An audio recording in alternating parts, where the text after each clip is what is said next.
ప్రభువుకు స్తోత్రం. ఈరోజు వాగ్దానం దానియేలు గ్రంథం 1వ అధ్యాయం 9వ వచనం. కృపా కటాక్షములను అనుగ్రహించెను. దేవునికి స్తోత్రం కలుగునుగాక. దేవుని బిడ్డలారా, నపుంసకుల అధిపతి దృష్టికి దానియేలు కృపా కటాక్షములు అనుగ్రహించెను. దేవునికి స్తోత్రం. ప్రభువైన యేసుక్రీస్తు ఈరోజు నీతో మాట్లాడుచున్నాడు. దానియేలు యథార్థంగా ఉన్నాడు. దేవుని దృష్టికి పరిశుద్ధంగా ఉన్నాడు. రాజు భుజించే భోజనం భుజించవచ్చు, పానీయము సేవించవచ్చు, కానీ నేను ఆ ఆహారం భుజించిన పానీయం సేవించను, పరిశుద్ధంగా ఉంటానని దానియేలు తీర్మానం చేసుకున్నాడు.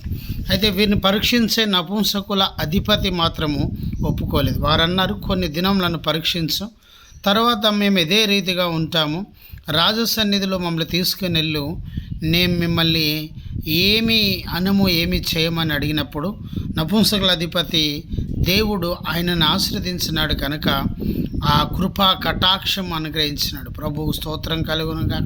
నీవు నీతి యథార్థంగా ఉంటే దేవుడు నీ పక్షంగా కృపా కటాక్షం అనుగ్రహిస్తాడు. ప్రభు ఇచ్చి వాక్యం దీవించును గాక. ఆమేన్.